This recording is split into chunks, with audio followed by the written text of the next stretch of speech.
I'm sorry. That's what I got to do. Can you guys hear me? Hit a 1 if you guys can hear me.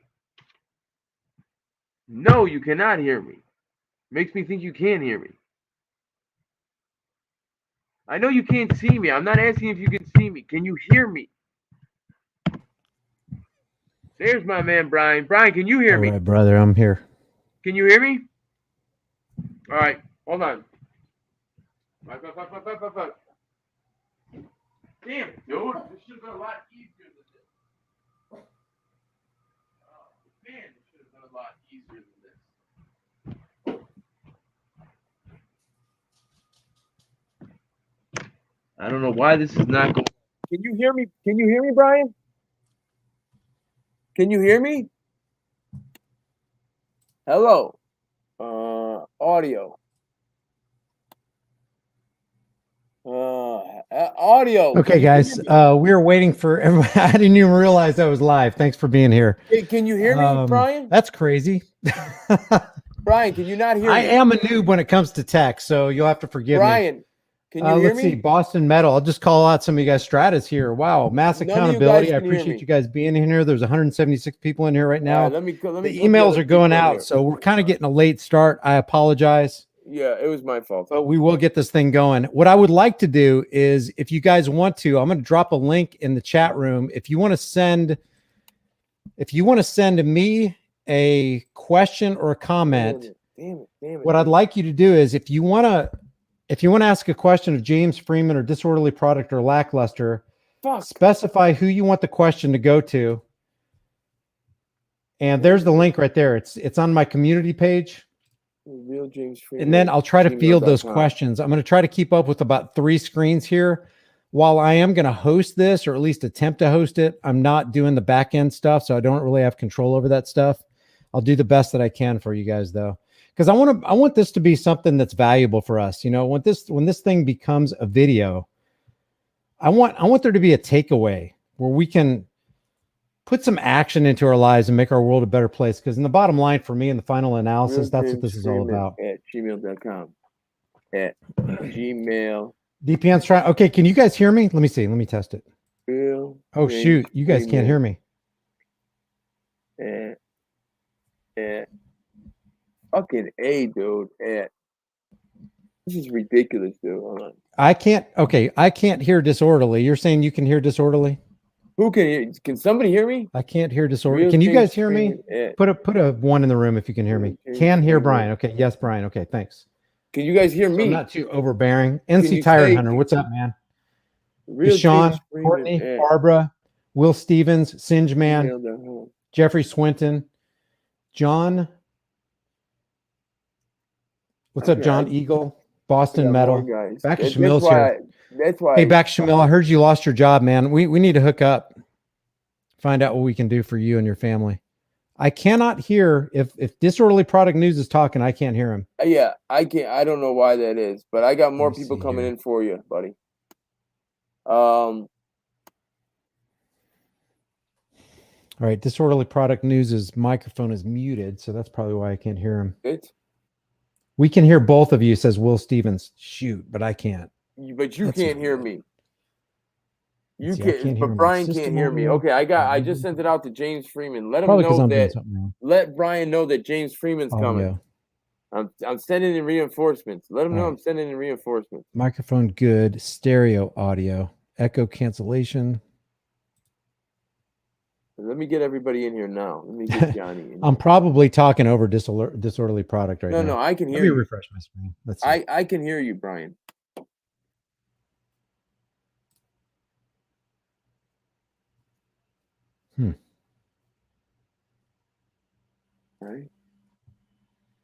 All right. Let me get now. Let me share. Invite. Okay. Let me get. There he is. Copy to clean. Can you hear me? Yeah, I can hear you now, man. I couldn't hear you before. Sorry if I was talking over you. I apologize. I'm sending reinforcements to you now. This has always been so easy for me to do, but for some reason, when I sat down, it did not want to do what I wanted it to do. That's okay, man. I chalk it up as you just being mentally terrorized because your mayor is Lori Lightfoot. So you got a lot going on over there. Yeah, I got problems. My problems got problems. That's right. Hey, work on what you got to work on in the background, and I'll just. I got James Freeman coming. I just sent one to Johnny. I'm gonna get your guy on, and then I got to get Lackluster. That's what I got to get is Lackluster. Lackluster, and it's Paul Enslaved. Yeah. Did you send me Lackluster's thing because I normally just hit Lackluster when it comes up. Let me see if I can do. I don't have Lackluster's email address. All right, let me get it on. But what started this, the idea of doing this, I was on the phone with Lackluster the other day. And Lackluster said something to me that kind of took me back, and I didn't think of it. He goes, what exactly how did you phrase the question? Do you remember? Did you say, what is your channel mean to you? Are you talking about me or Lackluster? Because you said Lackluster. No, I'm trying to get Lackluster, but I'm talking to you. Oh, gotcha, yeah. When we were on the phone the other day, you said something to me. There's Jane. Okay, there's I got you covered. One more guy. Add to the stream. There you go. James Freeman's in here. My man, James Freeman. It's starting to look like the Mount Rushmore. Good evening, everybody. Can you hear him, Johnny? Brian? Can you hear James? No, I can't hear. Brian, you're muted. Maybe that's me that did that. Unmute Mike.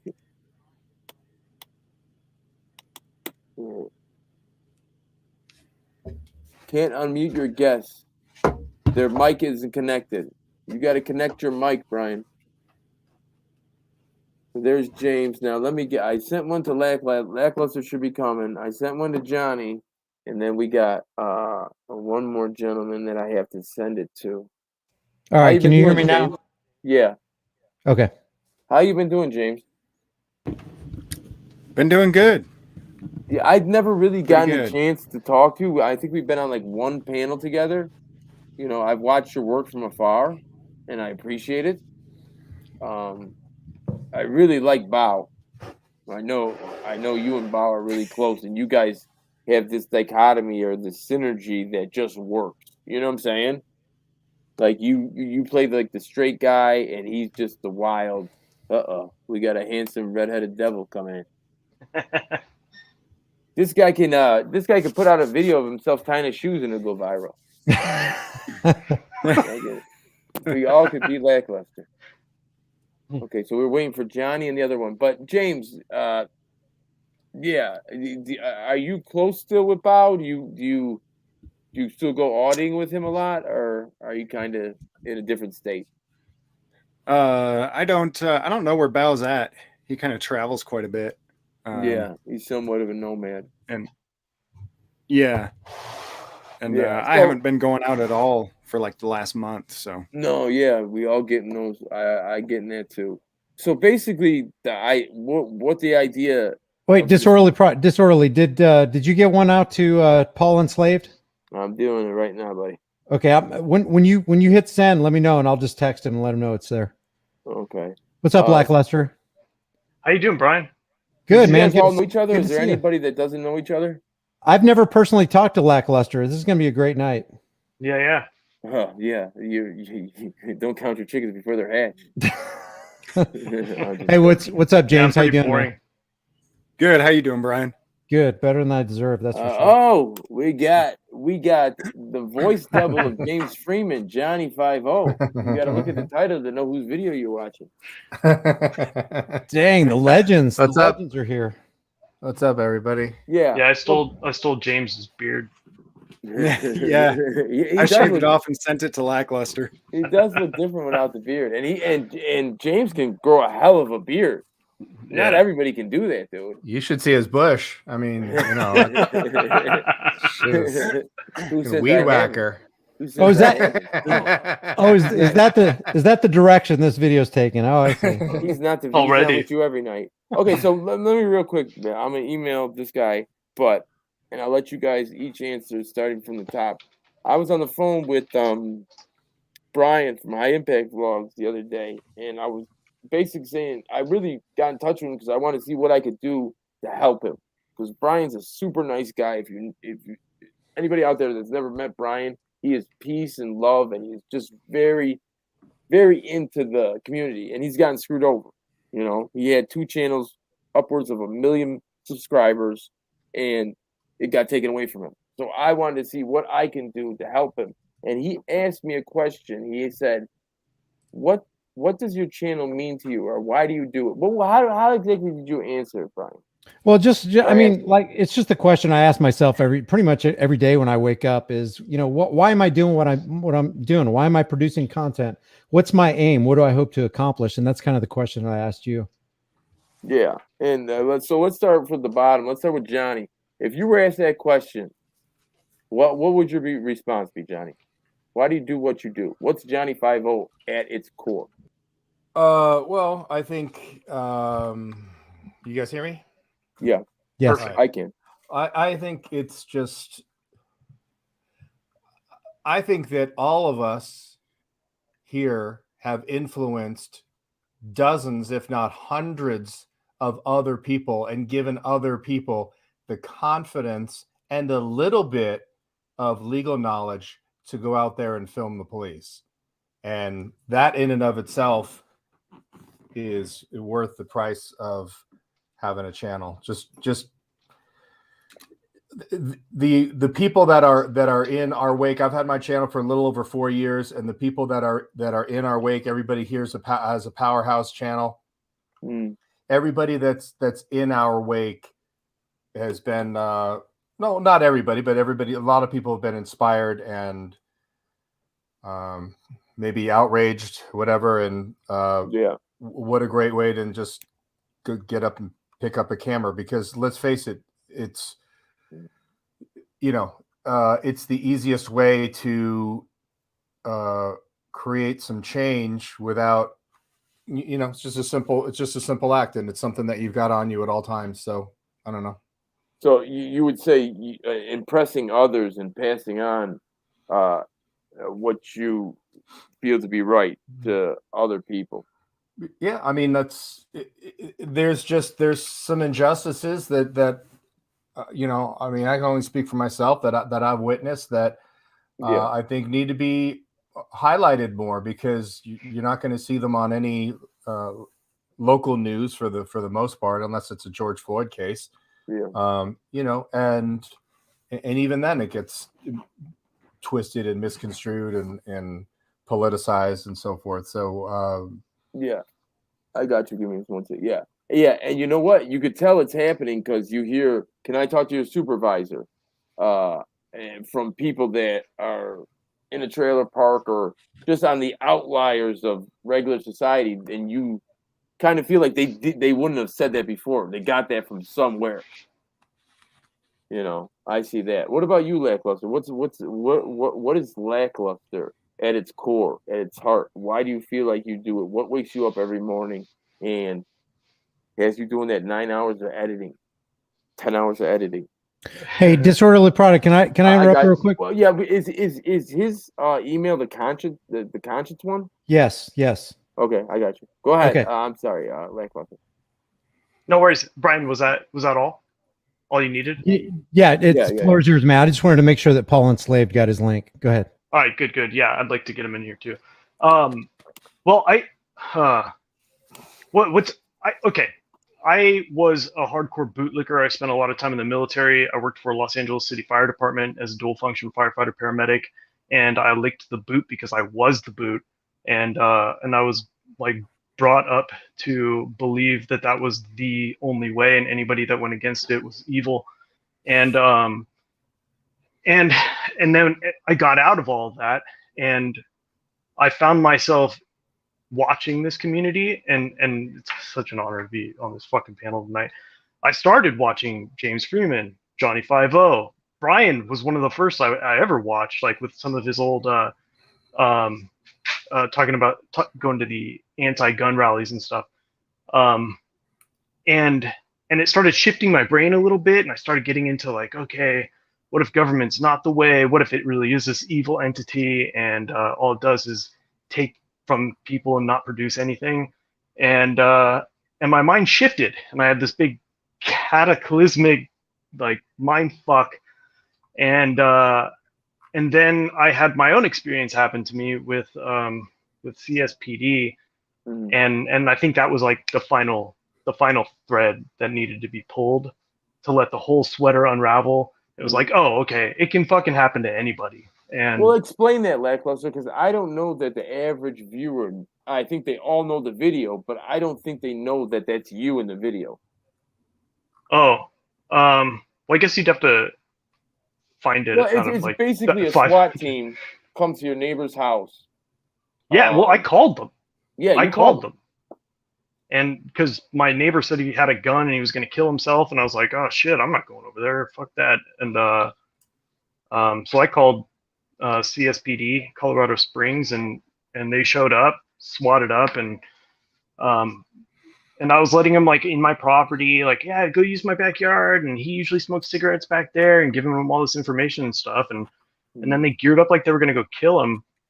Didn't even try calling him, you know, and I offered like, hey, here's his phone number on my phone, you could try, and I'm sure he was awake, but yeah, that whole thing, and I was on my property, and they told me to go inside, and I was well out of the way, and I think just everything from watching these guys and you know, just kicked in. So they turned on you. They turned on me. Yeah. And so when that happened, I threw that video up, and it went crazy. And then Johnny 5-0, he actually, I think I sent it to a couple of people, and Johnny responded and said, hey, that was dope. And it did really, really well as far as people watching it. So I just started making more videos, and they've just taken off from there. Yeah. Yeah. And what, because you were in gaming channel first. You were a gaming channel before you found this, and then you realized you were really good at it. Yeah. What about you, James? I see you as like kind of like the forefather. I see you as like being, I don't know who's been on here the longest, but as far as going out and going into the community and you know, addressing these people face to face. What is your channel to you today? What are you getting out of it, and what do you feel like it is? You sure the audience is ready for this? I mean, I've said it before, but some people say I'm a pessimist when I tell the honest truth about what I feel like I'm doing. I tell people I'm documenting the downfall of a civilization. And I'm an optimist in that I believe in I believe that the principles of liberty that were not taught to me at a younger age are being taught now. And so my optimism is in an ability to rebuild in a way where liberty can thrive. But you know, a lot of people talk about, oh, James, you're fighting for our rights, you know, you're defending our rights. And I'm like, you know, I really don't think so. I genuinely believe that they're completely gone. And my goal is to kind of show you, you know, if we had rights, then nobody would ever be arrested for recording the police. Nobody would ever be arrested for any of this stuff. The fact that it happens every single day, no matter what the law says, no matter how much case law we get, no matter how many lawsuits there are, you know, my goal is, hey, have I not shown enough times? Has Johnny 5-0 not shown enough times? Have all the Lackluster, you know, Brian, all these guys, have we not shown enough times that we don't actually have rights? That's my goal, is to show people, because we can't make any changes, any real changes, until people start to realize what's really going on. And that's that we don't have rights, that we live in a system where the guy with the biggest stick wins. And the guy with the biggest stick is typically government. Right. You know, the police are the muscle behind it. But my goal is, James, I totally agree with you. There's this illusory element of rights and freedoms that we have. And like you said, we are only as free as the most powerful guy in your neighborhood allows you to be, because if they align forces against you, there's literally, if a SWAT team comes to your house, there's literally, you could be the heaviest armed individual in the world. They have unlimited resources. So in that sense, I totally agree with what you're saying. Yeah. Yeah. And to piggyback off what James is saying, I was just thinking about this the other day. Like, you can take a Benjamin Franklin quote, a Thomas Jefferson quote, and it's applicable exactly to today.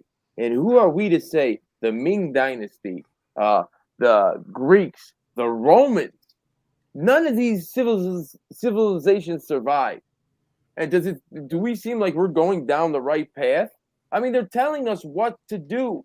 It's our job to question authority. It's our job to question tyranny. But it just seems like it's been written in the stars. You know what I'm saying? Like, does anybody else ever think like that? Like, who are we to say that we're going to be the first civilization that's not going to go under? No? Can you guys not hear me? It happens throughout history. This is the cycle that civilizations go through. Yeah, and it's things like, just learn from history. Just listen to what they're saying. One of the most difficult things, I think, for people to grasp, because it was extremely difficult for me to grasp. I came from kind of a similar background to Lackluster. I didn't serve in the military, but I was a hardcore bootlicker, troops fight for my freedoms, back the blue type of guy. I believed that I was a statist. I believed that if the government wrote it on paper, we should obey it. And so, it really, the change comes when each of us individually change ourselves. So for me, it's about James tolerating the things that his neighbor does that annoys him. And that I allow my neighbor the same liberty that I want to have for myself. And that's really where change is going to come from. It's not going to be me changing anybody else. I can only change myself. Yeah.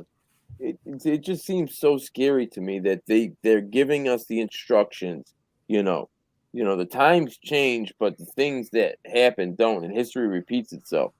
So in the fact that we're just, and I'm not saying we're, but, they have a way to kind of separate us and lull us into the sense of security and dullness where we just are happy with our iPhone, whatever, and our internet, and why rock the boat, but we'll end up having none of it. Now I want to introduce, it's Paul Unsolved. Paul, I apologize, I'm not familiar with your channel. I do so much editing and stuff that the last thing I want to do when I'm done is watch another. But let us know where you're from, and you come under very, very good recommendation from Brian. He couldn't stop talking about you. So where's your channel from? What do you do? How is it? What's your business model? You've probably seen this video. I probably have. So yeah, can you hear me? Because I'm trying to get my I'm actually over somewhere else right now. But yeah, am I good to go on audio? Yeah, I can hear you. Okay, so yeah, basically what I do is uphold universal law, what we call common law, right? Some folks may refer to it as constitutional law. I mean, it's all the same thing as far as I'm concerned. It's right from wrong, the truth from illegitimacy, right? Illusion. So obviously authority is an illusory concept. And yeah, that's basically the majority of the work that I'm here to do, is to hold these public servants accountable and responsible for their actions, so that we can be free and ascertain our God-given rights. Yeah. So yeah, I mean, like you guys were saying before, I'm a little bit out of breath, I'm sorry, but like you guys were saying before, I don't necessarily agree. We have rights from the universe, creator-given rights, universal law based rights, and they're only as good or effective as we are in standing in them, right? So we will not have them, and we will not have them available to us if each one of us does not understand them and stand on them. Yeah.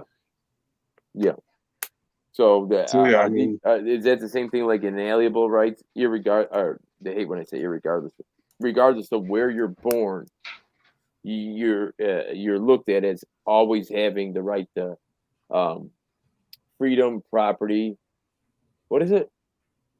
Life, liberty, and property. Pursuit of happiness. Yeah, which is basically property rights. But yeah, I mean, not every nation goes under that, but I don't live in those nations, and even if I did, it's still illegitimate to me to try to contend anything other than what's common sense to any conscious or awake individual, which is that no man or woman has a right to interfere with anyone else's rights. And obviously your rights are to do anything that you want to do as long as you don't cause loss, injury, or harm to your fellow man and woman. Yeah, exactly. And it's possible that that negative aspect of having rights or not rights is more demonstrable than actually convincing somebody that they do have rights. Because while I agree on the one hand with what James just said about it's not that we have rights, on the other side of it, it's more demonstrable that other people don't have the right to initiate unjust force and violence on peaceful people. And how we know that is because if they're honest with their own heart, they don't want to be awoken at 2 o'clock in the morning by that SWAT team like Lackluster was talking about. They don't want to be walking in a shopping mall and somebody picked their pocket. They don't want to be pilfered. They don't want to be extorted. If they say that they don't mind that, then they're either insane or they're lying to you. Everybody else doesn't want that. Yeah. So while you can't really demonstrate that, oh, that person has the right to life, liberty, the pursuit of happiness, it's more feasible to point out that that person right there doesn't have the right to infringe on that person's life, liberty, and property. Because if they did, then they would be a hypocrite against their own soul, which brings you back to universal law. Everybody universally knows that we just want to be live in peace. We don't want to be harmed, and we don't want to be stolen from. Yeah. And I remember, Brian, you said something really, really poignant one time. You said, when they come and take our guns, they're going to come and do it at the end of a gun. And I don't know if you ever saw the African-American guy. I think they turned his speech into like a campaign message, maybe for the NRA or whatever. He's a heavyset guy, and I think he's in Virginia, and he's at this little city council meeting. And he goes, listen, I'm a law-abiding citizen. So if you tell me I have to turn in my guns, I'm going to do that. But you know who isn't? The Blood and the Crips on the other side of the track. Well, that's the thing is like come and turn their guns in. Well, government is nothing but a gun. Nothing they do is done without the threat of a gun in your face. Yeah, yeah. And when he said that, they're going to come take your guns at the end of a gun, and I'm like, that's really oxymoronic. I think it's we do well to quote George Washington here, and a lot of people are like, George Washington, do you not realize he's a Freemason? There are just truths in the universe. He said, the government or the state is not eloquence, it's not reason, it is force. And like fire, it's a dangerous servant and a fearful master. Oh, they'll pretend to be servants while they're protecting and serving the crap out of you, which is kind of the point that James was making there, is that they will always do violence. They will always initiate that force, and you will never want it, but they will always exert it. Exactly. There's a psychiatrist, one of the famous psychiatrists named Abraham Maslow, and he says, if all you have is a hammer, every problem is a nail. If all you have is a hammer, every problem is a nail. If you look at a police officer's tool belt, they have one form of lethal weaponry, 2 or 3 forms of less than lethal weaponry, handcuffs to incapacitate you. If all you have at your disposal is things that convey violence on other people, then every problem you're going to look to resolve it with those tools. Does that make sense? Am I saying that right, or is that coming off not right? No? Yes? Maybe? Yeah, I agree with what you said. Hey, can we field the same question? It's Paul Enslaved that everybody else got an opportunity to answer. Well, yeah, I did. Okay, so I said basically, what do you see your channel at? You say it, Brian, because you're the one who asked me. Why am I trying to answer? All right, so Paul, question for you: what's the aim of your channel? What are you trying to accomplish with it? So basically, right, I mean, if you look at history, when we get into the idea of the state and public service, I mean, there's really 2 routes. Either we're going to compel the servants to serve the public, right, to serve man and woman based on what's true and what's right and what's codified in the Constitution, or we're going to go to war in the streets, right? And when I say we, I don't necessarily mean me myself, because I'm going to go off grid and create community, but I mean just historically, right, that this is a timeline that we're on, and it kind of goes one way or the other. So at this time, my aim is to just bring the public servants back under their of what they claim they're here to do, right, to uphold rights and to protect those rights, and they swear an oath to protect our rights, and anything that causes us loss, injury, or harm is illegitimate. So I'm doing that up until a point where either it changes the dynamic and they start to understand what their function is, or until we go to the next level, right? But all the while, I'll be creating community, networking with folks, and trying to get on the land self-sustainable and kind of independent of a system and a public that doesn't seem to respect themselves or the truth. So let me ask this, okay? Let me go to James first because I know he's going to have an answer, or Johnny. What is the scariest situation you were ever in when you were out there on the streets recording? Is there something that pops out in your mind? While recording or before? Well, either way. I think while you were recording, while you were in the role of James Freeman, what was the scariest thing that ever happened? Did you ever have any close calls? You ever get shot at? Did you ever get beaten? Anything? Yeah, there was one. It's a video on my channel called "Cop Tries to Jeff Winehouse Me." Johnny 5-0 was actually with me minutes before that happened, and him and Bell for Freedom, we had all been out making some videos together. We went back to the cars. We were headed home. He told me, "Hey, James, don't go and do this by yourself. These people are psychopaths out here. So go back to your, I had my RV out there because I was traveling. He says, go back to your trailer and stay there, man. These guys are crazy. They want to kill somebody." I was like, yeah, whatever. Minutes later, I see a cop in a parking lot in a Walmart with his lights on. So I walk over to there to record him, and he starts coming at me, and he's looking at me, and he goes, "Is that a gun? Is that a gun?" You know how cops like to verbally, it's the whole thing, like, stop resisting, even though you're not resisting. Yeah. Is that a gun? Even though he knows there's not a gun. And so when he said those words, I was like, oh shit, I know what he's trying to do. He's trying to, set that stage, for the record, into the camera. Oh, I think he has a gun, as an excuse to shoot me. So, he never even pulled his gun out. But in that moment, I knew if I reach for what he's looking at, which was a radio in my pocket, which most people would, a lot of people would naturally do that. No, hey, look, that's not a gun. See, look at it. And you pull it out and you got a bullet in your face. So he never pulled out his firearm. But at the same time, that felt pretty real, that he was trying to escalate it to that point. The name of the video that James was talking about is called "Cop Tries to Jeff Winehouse Me." I just dropped that in the chat room for you guys so you can take a look at it. Let me see. Did you just posted something? Let me see. Yeah. Hey, Disorderly, can you mod me so that? Yeah. I'm trying to. Okay. But, I'm trying to find you. So how what about you? How about you, Johnny 5-0? Oh, go for it, Disorderly. No, I said, what about you, Johnny? Go ahead. Morro Bay. That's it. What did you say? Morro Bay. So Nasty Nathaniel went up to Morro Bay. He lives up around that area. That's probably about 4 hours up the coast from Los Angeles, and in this little sleepy little town. And Nasty Nathaniel had gone into the tiny little police lobby where you could fit maybe 4 people total, and filmed inside there. And then he was thrown to the ground and twisted his arm, and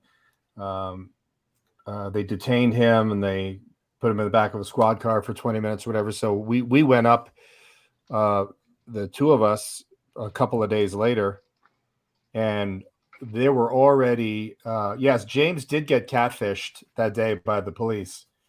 And I've talked to James about that. James was in a Walmart parking lot, so they turned on their cherries and berries. And I mean, James was like, and as would any of us. And because there was no call, if you actually break down James's interaction and that woman that was totally in on it as well, that was supposedly, I mean, the cop was looking at like her tire tread or something, as if there was a call for service. So I totally believe, and I would say that that's the number 2. Actually, that might even be number 1, because what happens we saw it firsthand, was the police called up the local militia that are not deputized, and they all showed up in their pickup trucks. And yeah, and that was before. That was when James and I were at the just the city hall, and it got dark really quickly, and they were following us for a while, and it was not good. But Morro Bay was just a bunch of bootlickers that got out of hand and started calling again the same sort of thing of like the local militia, like we got a bunch of cop haters here, and rally the troops. And I always tell people, like, I think everybody has a little bit of a spidey sense or a psychic sense. So when you're on a scene and you're looking around and you're just going, as soon as the police leave, I'm leaving. Yeah, because these guys are going to start saying, you got a pretty mouth. Yeah, no, it just, so there was an incident. I was doing a cop watch last Saturday night or whatever, and there was this guy that comes up to me. He's like, who the hell are you? Are you media? And I was like, we're live. That's all I told him. And the cop, the LAPD, said he has the right to be here and film, which, interestingly enough, has been that's their immediate go-to, which is progress. But yeah, just and also that the same thing with Morro Bay happened in Washington City, Utah, is that that mob mentality that starts at a low simmer and builds and builds and builds, and then you're being dragged by a pickup truck by your ankle by a chain. Yeah, and nobody's been in that situation. It's a different type of feeling when these people feel like they've gotten the police officers okay. You know what I'm saying? Right. Yeah, like absolutely. The police are behind us. And if you don't think that they have the medical examiner in on it, so they can say, oh, Mr. Olson died of a heart attack. I mean, you're crazy. If you think that everybody's not in on this at that government level, in that their own little fiefdom going on there, you are insane. It's a big club and you ain't in it. Yep. George Carlin. Hey, Johnny, real quick, is that Morro Bay, California, creepiest city ever? Is that the video you're talking about? Yes. Okay, I'm going to drop that link for everybody in the chat room so you can take a look at that for Johnny's recut. It's about an hour and change, and we were gang stalked, and yeah, that was scary. And I don't know that this one was scary, but it was memorable. Was the San Bernardino Police Library? Was that it, Johnny?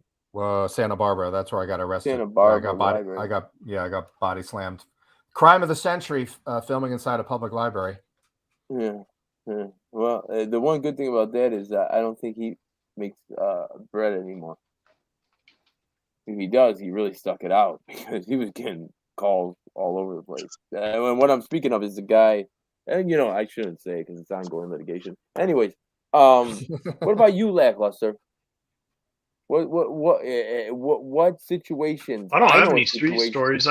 I can tell you all about when Haji shot at me when I was a bootlegger, but I don't have any. No, but wait, hold on. What about the Chicago Sun-Times calling you? I know. That's gagged. Actually, somebody in the chat's asking me about that. But that whole thing's gagged. Okay, I can't talk about it. I have to pay a lot of money if I talk about it. Yeah. Well, so we'll avoid that. But it's over, and I'm very happy about it. So yeah. So you don't see that you got any scary situations, just being people threatening you for the stories you're telling or anything like that? Well, I guess I won't talk about the outcome of it, but yeah, it was scary. The Chicago Tribune actually, they called me up and they were like, "Hey, how do you feel about being sued by a Chicago police officer?" Like, whoa. Yeah. And at that point, like my channel was just starting, So but luckily some dude hit me up online and represented me for real cheap because I had no idea what to do. And we figured that all out in a second, Lackluster. It took us 45 seconds being on the phone together to figure out exactly what was going on, and it was mischievous to say the best on their end. Okay, what about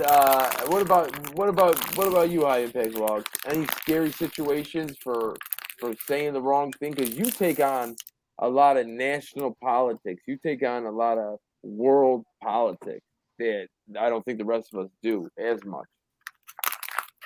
Have you ever been scared? Has anybody ever said anything to you? I'm trying to make you a mod. I cannot make you a mod. I don't know how. Is it because I'm in Streamlabs? That's all right. I think you have to do it through the back end of YouTube, but I mean, it's not a big deal.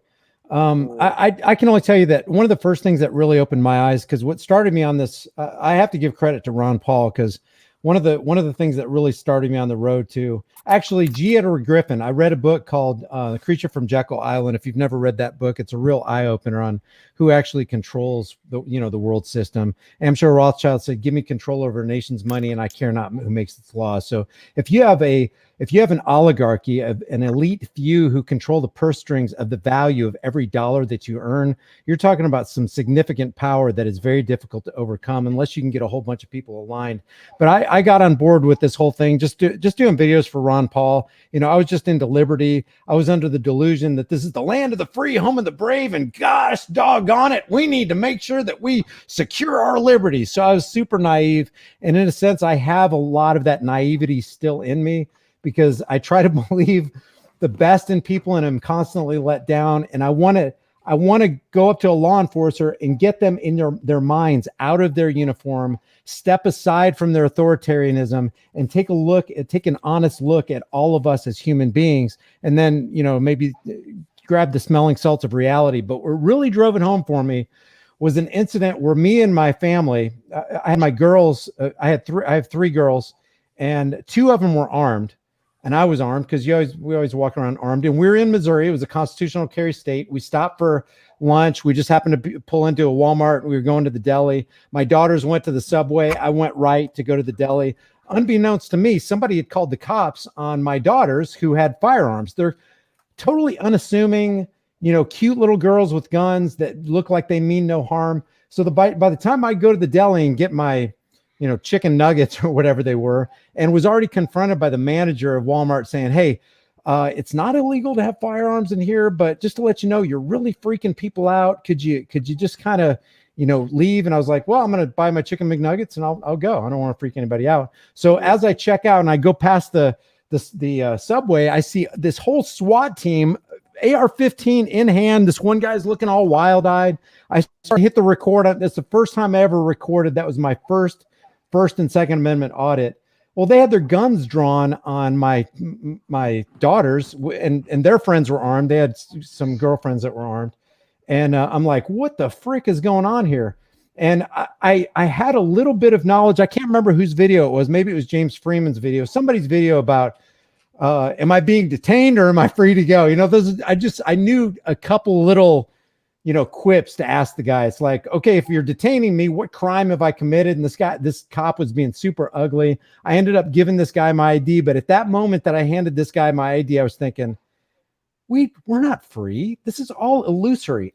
This isn't land of the free, home of the brave. This is land of the fee, home of the slave. I can't even drive down the road unless I beg the government for a permission slip to drive. Got to have insurance. If you want to hunt a deer, you got to get permission from the government. And if you don't get permission from the government and they catch you not being, legalized, it's basically the government's job is to take away your liberty or what liberty you think they have and then sell it back to people who are willing to buy it back and be that stupid. So at that moment, my eyes opened. I was like, oh, I'm not free. This is just a perception of freedom. And I got to rewire my thinking. So that's what set me on the road. And that was the smelling salt of reality that I needed to kind of kick myself into overdrive.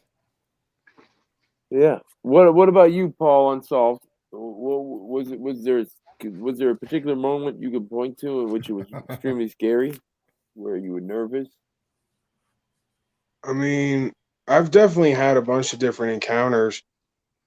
I've been threatened. I've had hands put on me. I've been arrested a bunch of times. But I try to focus on the positive, because I will say, right, it's easy to lapse into this place where we feel powerless and victimized and like this is all a lost cause. And I've noticed that as the environment starts to get hotter and people's own self-interest start to get affected, people start to wake up more, right? So I've had equally as many, if not more, instances with public servants where they tell me, you know what, you're right. We need to change our behavior. And I've seen them actually change their behavior. And even the video with me on my YouTube on the side of the road, you can see a genuine care and understanding and a unification, right? So I try to come from that place to be positive right? And I guess you could say optimistic, even though, again, it's kind of realistic because I've seen both sides of it. And then again, we know what's there. We know the darkness that's there. We know where we're at, where it's going. And I just try not to focus on that as much. I know it, but I don't try to focus on it, and I don't try to feel disempowered and victimized, because each one of us has a voice, and we have an energy and an influence, and we can bring ourselves into these situations and change the minds and hearts of other people, especially in the time we're in, where everyone's being forced to give up their property rights and their rights to their person and take these masks and vaccines and all the rest. So people are listening. They're ready to be led to a degree. And we have to step up as the leaders, right? And I just feel we can't believe that it's a lost cause. Yeah. Now, for me, it's never been the police that have scared me. That's never been the case. But I went to Baltimore on Memorial Day weekend with Chuck Bronson. And the first call we got, I want to say it was 2020. And the first call we got was like 33 shots fired. And we were on the outskirts of Main Street, so we had to sneak into the neighborhood part. And we got in there. And if you're not familiar with Baltimore, they don't have any front lawn. So you're walking down the sidewalk, and it's Memorial Day weekend, so everybody's out, everybody's grilling.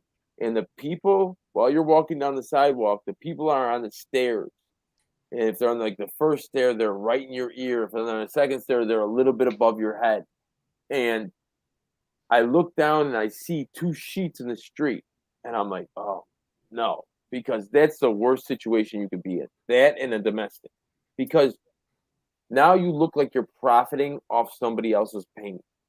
You're not there to, don't let them search your car. You're not there to give advice. You're just there to profit off someone's pain.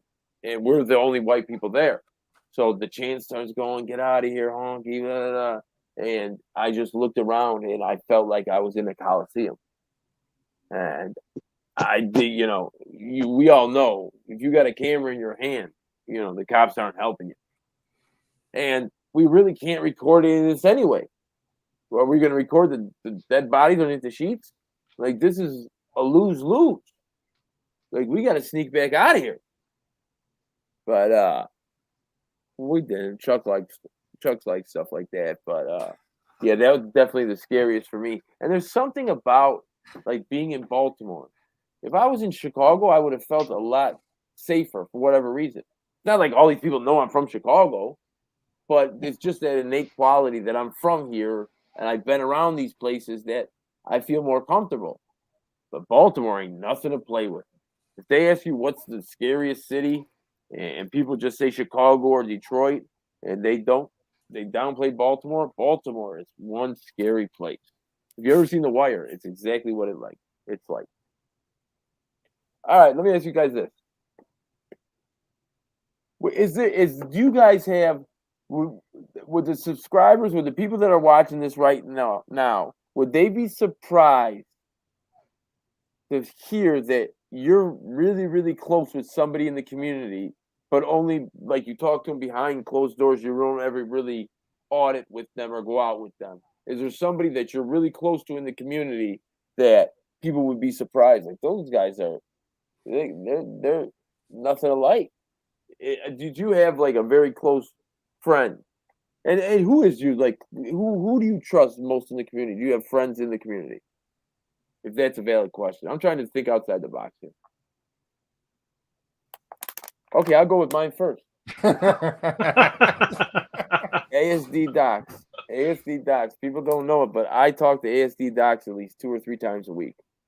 And we can talk for hours. And I know that's how it is, guys. That's not lost on me. I know when disorderly comes up on Brian's phone, you got to think, do I have the next 4 hours to block off to talk to this guy? Because he just doesn't shut up.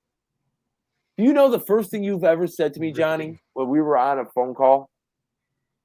The first thing you ever said to me. What's up, bitch? Yeah! You remember that. Only because you did. Only because you did, and you told me, and I was like, I did? Yeah, I never talked to him in my life. We text one time, and I get on the phone, and he goes, "What's up, bitch?" And I'm like I didn't have a choice. I automatically got aggressive. You know what I'm saying? Like, I don't know what it's like in the rest of the country, but that's like you call someone a bitch. You're like, fuck. You're playing my cards. It was a token of affection. It's a term of endearment. Yes, it was misrepresented by myself. So yeah, you know, because you're a funny guy, I figured you could take a joke, but apparently not. So I mean, me and Johnny are from the West Coast. I get it. Yeah. I didn't know what that was. But so who would you say, James, if you care? I know you're close with Johnny. Is there any people that we would be surprised by that you spend some nights going over philosophy of whatever? Gosh, you know, a lot of the guys that I kind of, I'll say disenthrall. Disenthralled? Yeah, most people have probably never even heard of him, and that's because he's not really he's not a cop watcher at all. He's more of a, I guess, philosopher. Yeah. But he does some neat events that have gotten him some attention. One of the events that he organized was him and a few other guys built a guillotine in Dallas, Texas, and we went out and had about maybe 100, 200 people meet up and strapped with rifles and pistols on us, and took this guillotine and marched it up the steps of the Dallas County Courthouse. So he planned that event. He also does another event in Dallas where called Feed the Need, which, by the way, is coming up this month. And what that is he goes out with a group of armed individuals. Again, everything he does is armed, and feeds homeless people. And the way that started was because I'm thinking about 9, maybe 10 years ago, the city of Dallas created an ordinance that you can't feed more than 60 people at one time. And, you know, without getting some type of food service license or whatever. And so there was a church group that had gone out and fed the homeless every single year, but they were feeding more than 60 people, and they couldn't do it anymore without purchasing this permit. And so this guy, Patrick, with Disenthrall, said, you know what? We're going to actually defend our rights to feed our neighbors. Not we're going to go to court, we're going to fight it. No, we're going to go out there armed, and we're going to feed people. And, you know, that's how it's going to go. The police would be better off not to show up. And they've done that every single year now for, I believe we're going on the 8th or 9th year. So that's one of the people in the background that, again, a lot of people don't even know who he is, but yeah, you know, when he's doing activism, I feel like it's just real. It's hard hitting and it's effective. Other than that, he's sitting in the background in the shadows and talking philosophy. Like, where do these ideas come from?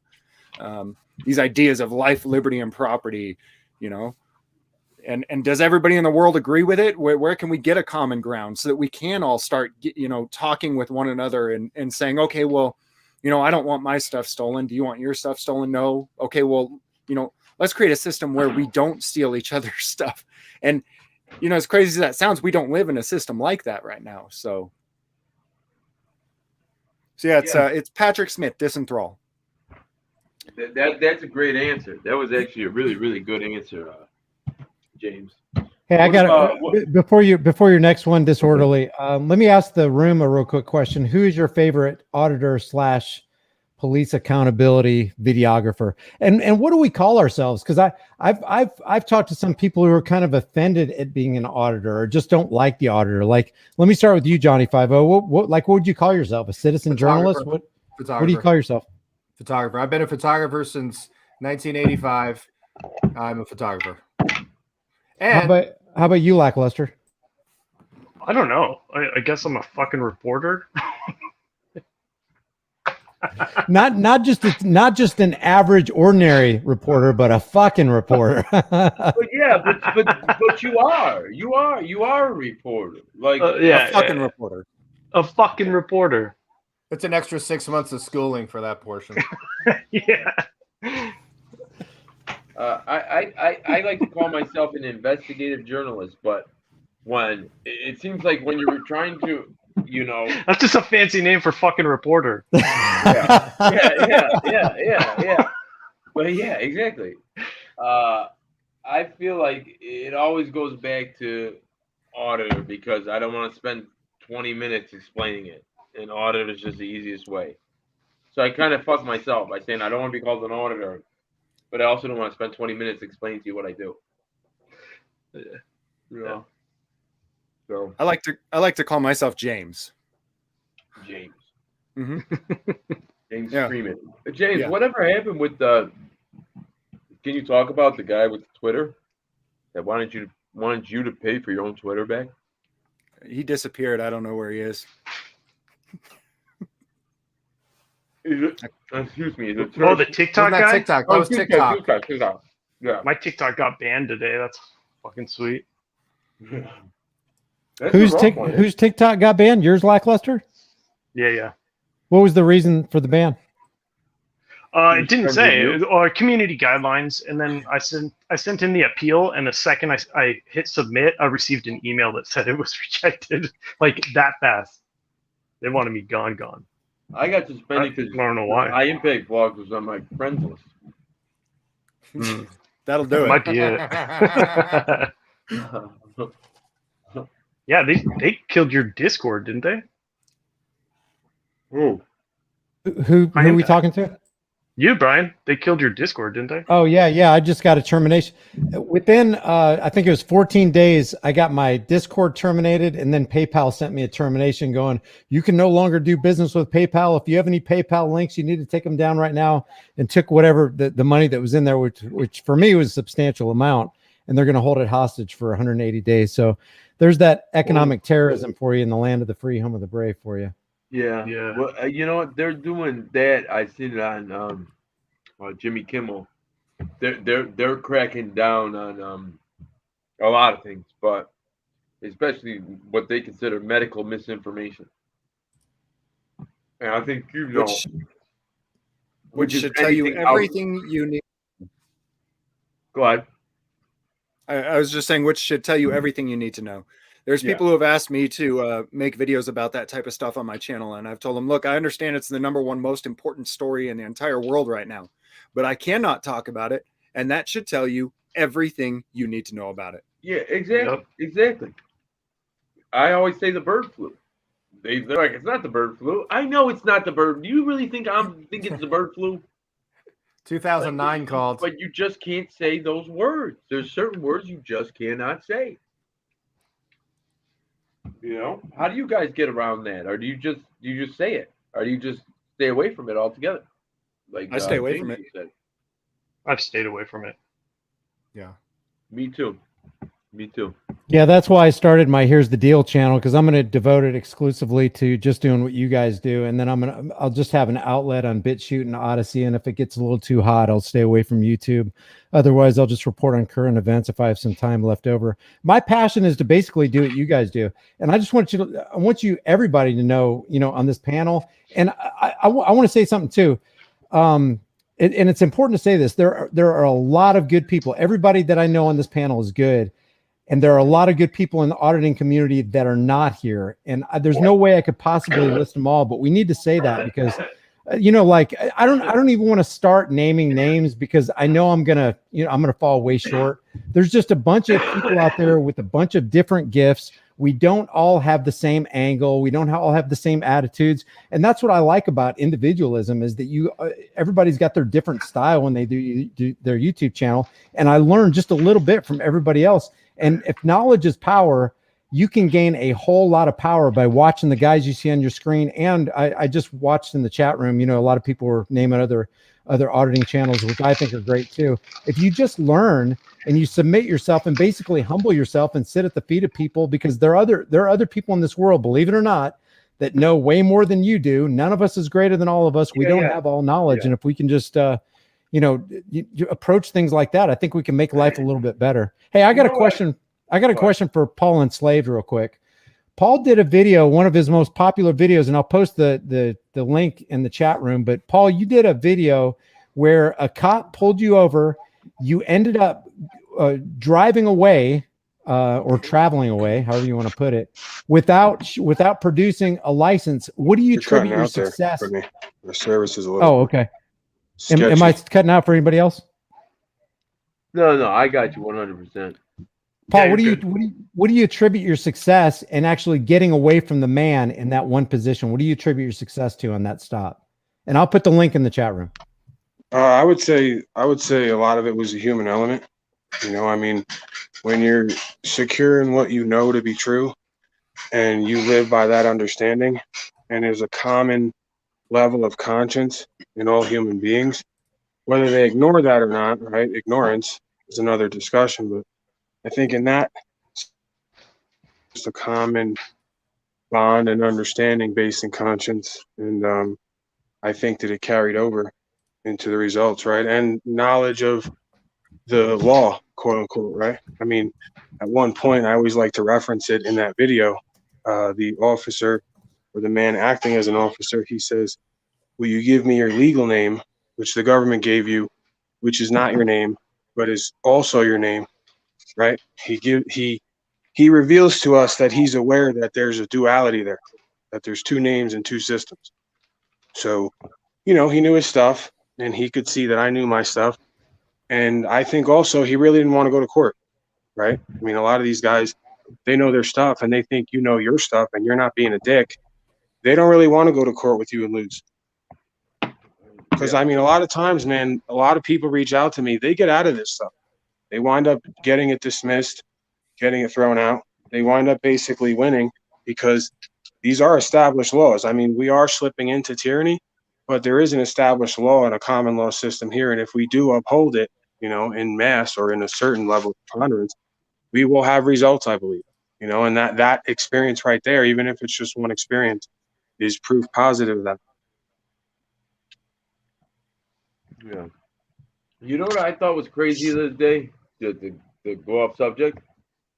You know, Brian, High Impact Vlogs, has never heard of Furry Potato. Cool. Does anybody else think that's crazy but me? And I was telling him, I'm like, and I'm not I don't watch her videos that often. What does she like to go by, she, or does she like to go by he? She, okay. So I'm like, she goes to different like religious places, like the most, you know, sacred of sacred. And I remember the little guy started waving his gun around and the gun went off and she got shot in the ankle. But I don't know how you missed that one, Brian. He's a hot button issue every other day. I'm doing a search right now. Is it called Furry Potato Live? Is that her channel? I'm sure that's her live channel. Huh.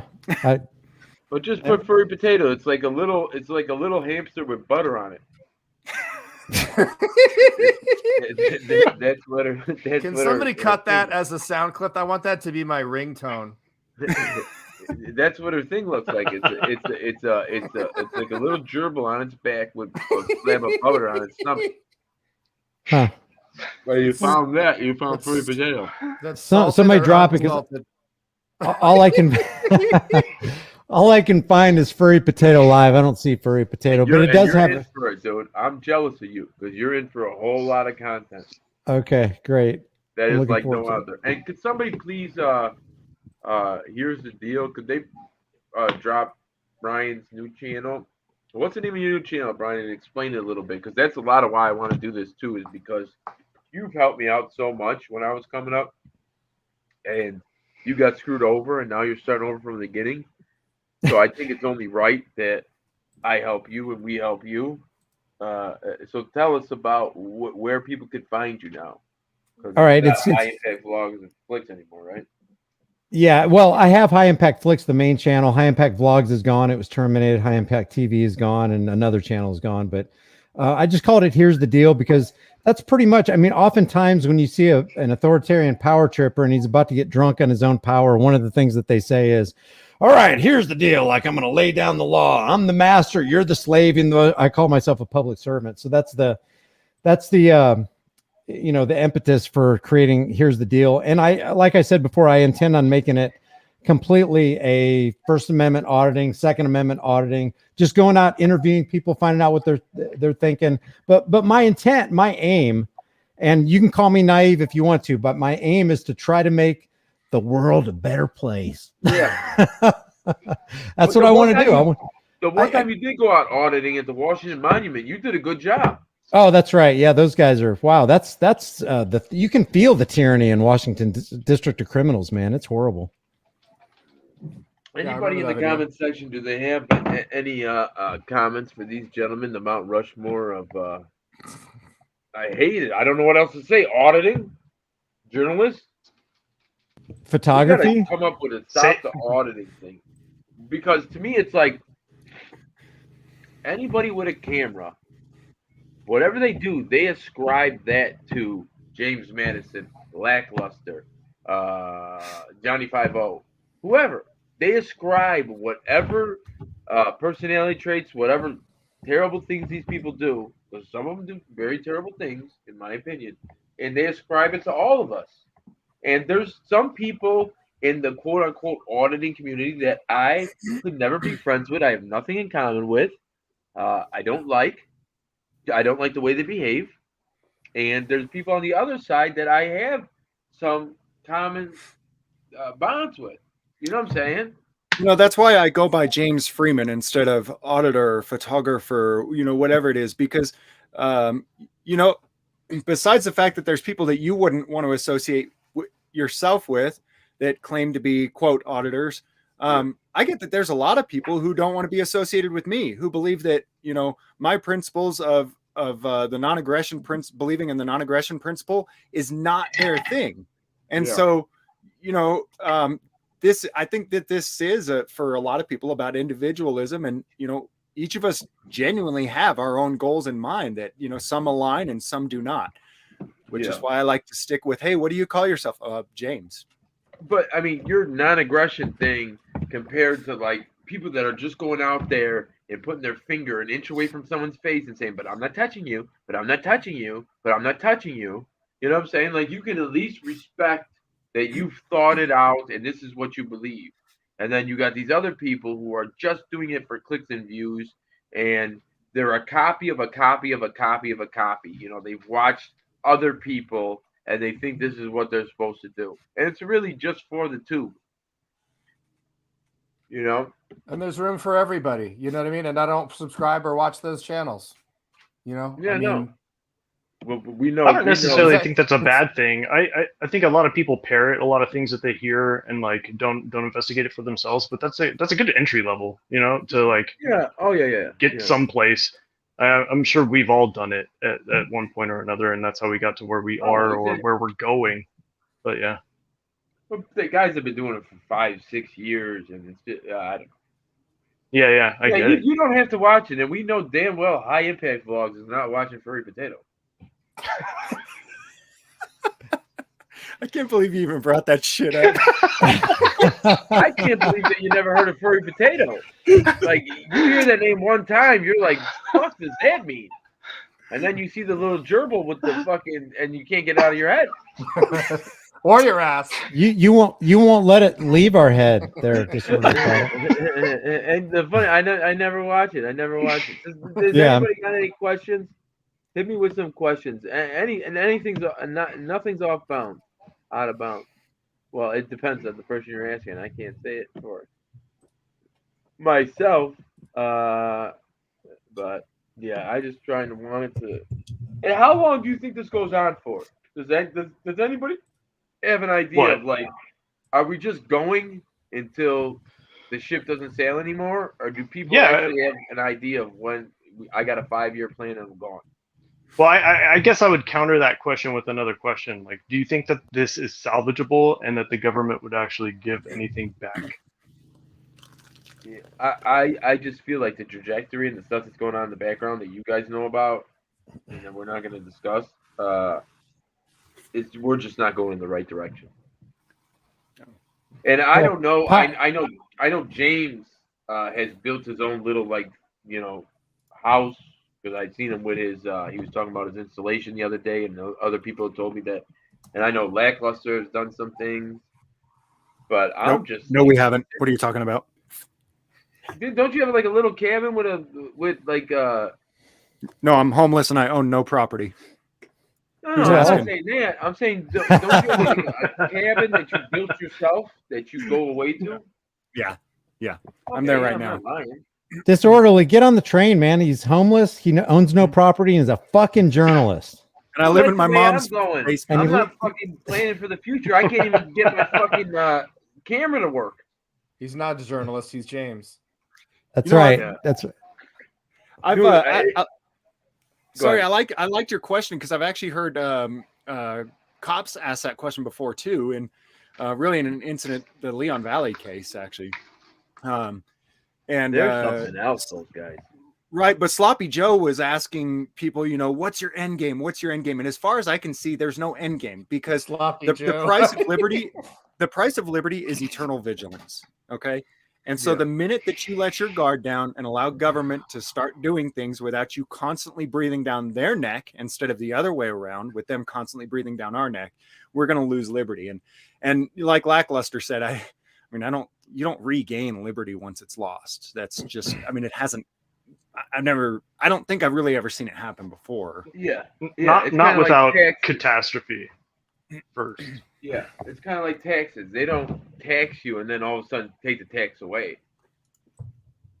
But there's two things. There's two things we know about power. Power corrupts, and absolute power corrupts absolutely, and power concedes nothing. Once they get power, they don't want to relinquish it and let it go. Yeah. So yeah. I'm just, I guess in my head, I'm always trying to think 5 months, a year down the road, and I think that's what's kept Disorderly Pride News alive and thriving so long is that I try not to stay stagnant. I try and, change up who I am and what I am because, you think about it. Breaking Bad, Seinfeld, these are shows that had $1 million budgets and they went off the air. Sooner or later, people are going to get tired of this voice. Welcome to the murder capital, where they murder for capital. We celebrate good news with a homicide and bad news with a double. At some point, people are going to be like, they're doing it already. So, I know there's a shelf life. Yeah, I talked to somebody about this the other day, a few people actually, because I was kind of planning to quit doing this. And it doesn't mean that somebody else isn't going to take the torch, and carry it on and probably do it 10 times better. But you're right. Each of us kind of have our shelf life doing this, I think. Maybe not, because High Impact's been doing it for a really long time, and I don't see that expiring. But even though my YouTube channel might have a shelf life and the next guy's going to pick up the torch and take it and do 10 times better than anything I ever did. And you know who that person's going to be, James Freeman? The guy that stole your TikTok. He's going to study all your moves, and he's picking up the torch, and he's fucking going to make himself a millionaire. And his name is Cleveland. Cleveland. Hey, Lackluster, I got a question for you that came in on my email. It's for you. How long does it take you with the research and everything? How long does it take you to do your videos? Anywhere between 8 hours and I don't know. So some of my videos lately, some of the more complex ones, I'll invest anywhere from 16 to 24 hours into it. Most of it being research, audio editing, video editing, and then the rest is easy. Yeah. I don't think people can truly appreciate, unless they're sitting at that computer doing the research, how much back end stuff it takes to produce that final product. And I really appreciate the stuff that you put in there, because I know it takes you a long time. Good stuff. Oh my God, I could just imagine. It's fun though. That's the cool thing. I love it. So I like the editing part? I fucking love it. Good for you then, dude. I get to sit in a dark, cold room all by myself. Oh, you're winning me over already. I can't see why I don't like it. Yeah. I can sit in a dark, cold room by myself on a bed of nails. But like, you don't realize sometimes it takes 45 minutes to get the right proper font of an A with the right outline and the right, you know what I'm saying? Like, you would be amazed at some of the stuff, how long it takes to do. I use 2 fonts. That's easy. Yeah. I don't change that. But I remember you told me, you said disorderly, like, at what point do you think I should, I didn't do that much editing on this video and I'm able to put out more. Do you think it's like a diminishing return? Do you think that I'm screwing myself? I'm like, no, dude.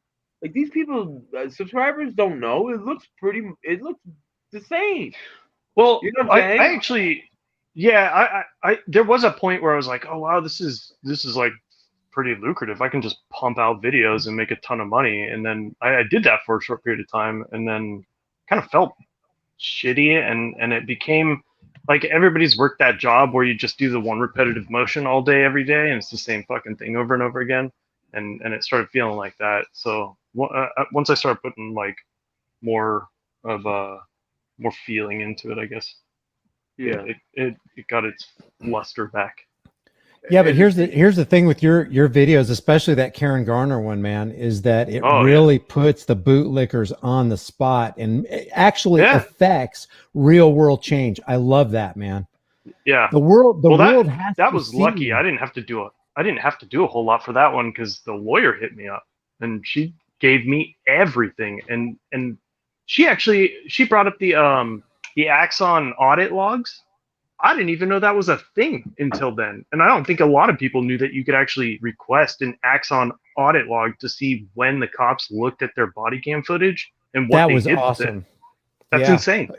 Hey, if you think about it, like maybe in upcoming videos, I don't know if this is something that you'd want to do, but like spread the knowledge, because a lot of us out here would like to be able to access those Axon archives too. And I just think it's super beneficial for everybody. Yeah, I have a video on like how to do a FOIA request, and I think it needs to be redone. Yeah, I have to redo it though. There's a few things that I've learned since then that need to be included. If you think, maybe I'll redo that. Can you drop that link in the chat room? The audit or how to FOIA thing? Yeah, the FOIA request one. Yeah, because I have people asking me all the time, "Hey, how do you do a FOIA request?" And I'm like, I don't know. Ask James Freeman. He's the fucking journalist, you know. Yeah. No, I don't even know how to do that kind of stuff. So if you can drop that link, that'd be good. Absolutely. Chicago makes it really, really easy. Like it's just some places. Yeah, some places are super simple. Right now, I'm fighting with Garfield County, Utah, for like 6 months. You know what? And you know what, Lackluster? I see it sometimes as just like, okay, I got to go through the police. It's just a step in the road, but I don't expect them to give me anything. I'm going just doing that so I get to the Attorney General. But I was so happy this one time where because everybody always says, is that your personal cell phone? Thanks, I'm man. going to request that. And nobody ever does it. And I did it. I'm like, I'm the first person to do it. And literally 30 seconds later, they're like, no, James Freeman already did that. Yeah, James, I was going to say. I'm like, you motherfucker, can't you let me bask in my sun? You got to rip it away from me? And I didn't even do that for journalistic reasons. I just did it to be a douchebag. Yeah. But James, we can't say we are on a short list of people that were able to access other private cell phones because they used it in the course of their duties. I know that. But hey, go ahead, say something. Anybody that's got any questions? Hold on. Yeah, if you guys got questions in the chat room, we'll field those. Hey, Paul, do you want to? Do you have any questions, or do you want to? Anything else on your mind, Paul Unslaved? Yeah, and I apologize, Paul. I'm not that familiar, so it's hard for me to. But go ahead. Anything you want to say, the floor is yours. No, I'm good, man. I'm just kind of going with the flow. I'm doing some trimming over here, and yeah, I'm here. You know. Okay. Did you say some trimming? Yeah. Are you right outside the camera view doing some manscaping? No. I mean, it's cool if you are. Kind of we're talking about plants. No, see, that's my other channel. That's Paul Unshaved.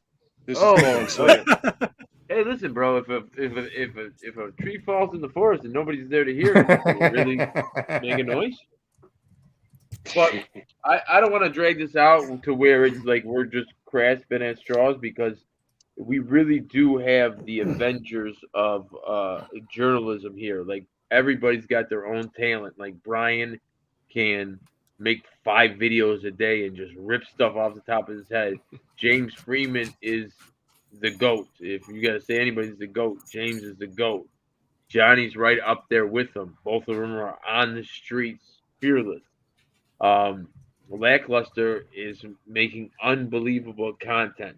You know, like I said before, if you weren't here, he has the ability to make a video about himself tying his shoes and it'll go viral. And I'm just getting to know it's Paul Unsolved, but he seems very, very intelligent.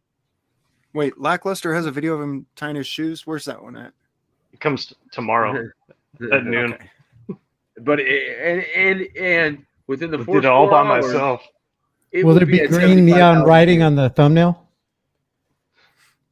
75,000 views in the first 4 hours. Also, you know, just taking a look at the police unions. So I don't know if you guys have been following the story of Kobe Bryant's widow. There was sheriff's department because they were out in Calabasas. So it was the Los Angeles County Sheriffs, which are under Alex Villanueva, who the sheriff's department makes LAPD look like,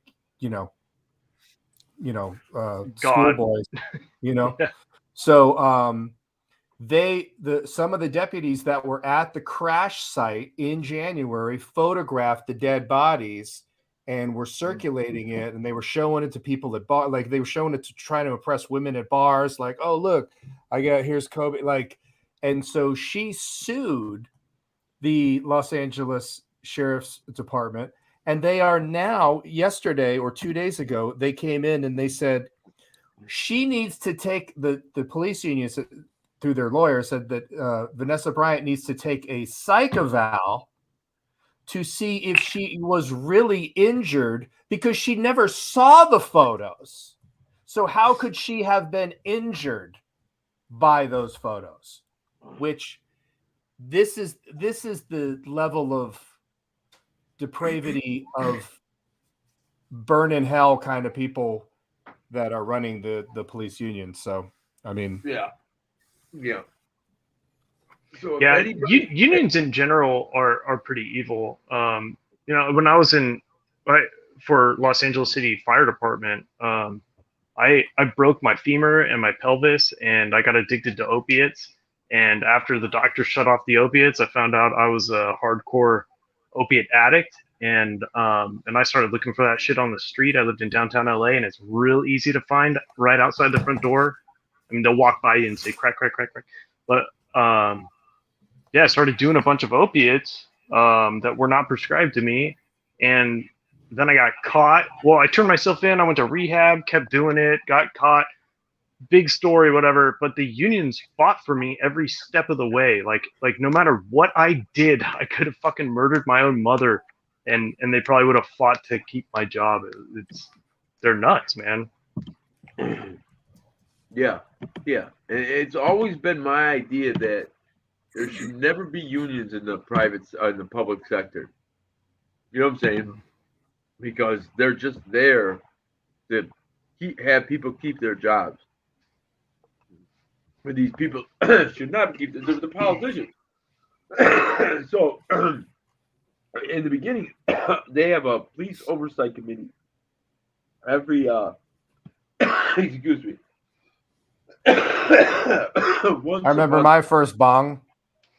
Yeah, me too. 20 seconds. 20 seconds ago. I can't forget it. Oh shit, I am triggering me. Somebody else go, dude. I can feel myself not finishing without fucking talking. Are you passing out? Is the room starting to close in? I don't know, but I feel like I need to call the police because I don't feel all right. Yeah, welfare check. They're not going to make it feel much better. The guys that smoke too much, that never smoke, and then they're on the phone with the cops. There's something not right here.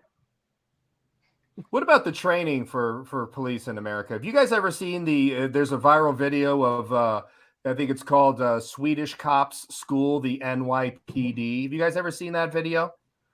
And it's from about 6 years ago. I got the link here. There's a couple of plainclothes Swedish cops that are out here on holiday. They're in New York City, and two guys break out in a fist fight on Subway. And they grab the guys gently, jiu-jitsu the guys gently. They don't punch. They just hold them back. They bring them down. They subdue both guys without any fists, without any violence. And they're like, "Are you okay? Can I get you some water?" No, I'm. Go ahead. I'm gonna hit the mute. I mean, it's just profound of the how other countries train police versus America. So it was just a stark reality that we don't ordinarily get to see here. So, you guys seen that video? No, I haven't, but I'd be interested in checking it out. I just posted it in the chat room. Cool. Are the Swedish cops female or? Yeah, it looks like it. Oh, they're not? Isn't that cool, Johnny, when you tell a big long story that you think is important and then you end it and it's dead silence? I'm glad somebody else got to experience that tonight but me. Like, I got a fucking great story to tell. Tell it? Crickets. Oh, shit. How do I get out of this one? Is my mic working? Yes. What? So does anybody have anything they want to say? I don't want this to be something where it's just dragged out really, really long because I think the content is so good. You know what I'm saying? And okay, let me. We should do this once a month or so. Yeah, anybody that wants to answer can answer. What do you think are the best things that make somebody? What qualities make somebody a good YouTuber in our realm, in our genre? You got to sell whether it be a Lackluster type or a Johnny 5-0 type. Okay, so I'll say what I say. Authenticity. Authenticity, right? Because it's I hard. care for the truth. Yes, it's hard for people to deny authenticity. Now, this is what I'll say. I'll say more than knowing the law, it's being able to communicate. And I told Johnny this, or not Johnny, I told Brian this the other day. It's being in a situation where it's 100 versus 1, and you being able to take that situation, flip it 180 degrees, and so a woman with blonde hair in the 15th district, which is a level 10 violence zone, we walked up. It was me and Joe Cool, and there was 4 of them, one with blonde hair and 4 African American men. And Joe goes, "Excuse me, I don't mean to interrupt you. I just like you guys know who I am. I'd just like to introduce you to my." And he didn't get that out of his mouth before the blonde-haired lady said, "Anyways, the chili con queso was absolutely to die for." And I go, "Oh, she couldn't be bothered with community relations because she had a fantastic chili con queso." And I'm like, you're required to seek out engagement with the public. Well, you didn't even have to seek it out. I came to you. We came to you. And was she a cop or a hooker? That was. I'm confused. Or both. I think it might have been both. But she goes, "You know what? If you really want to help your community, because you're doing a damn good job of fuck it already, lady. So please tell me exactly how you help the community." She goes, "They're giving an exam over at the station, and the station's only like 2 blocks away." She's like, "You should go over there and take it." I said, "I'd have to take a pay cut, and I'm way overqualified. But thank you anyway." And that got them just walking away from us, which in turn got her, only her, on her phone saying she was being harassed. Made no mention of her being with other officers. So literally 20, 30 officers flying down Madison to get to us. By the time it was over, I had the cops in a line, and I was making sure their seatbelts were buckled and their emergency lights were off because there's void of an emergency. You're not allowed to wear your use your. So we turned it around 180 degrees. Somebody that couldn't communicate that well, they might still be picking the barbs out of their chest.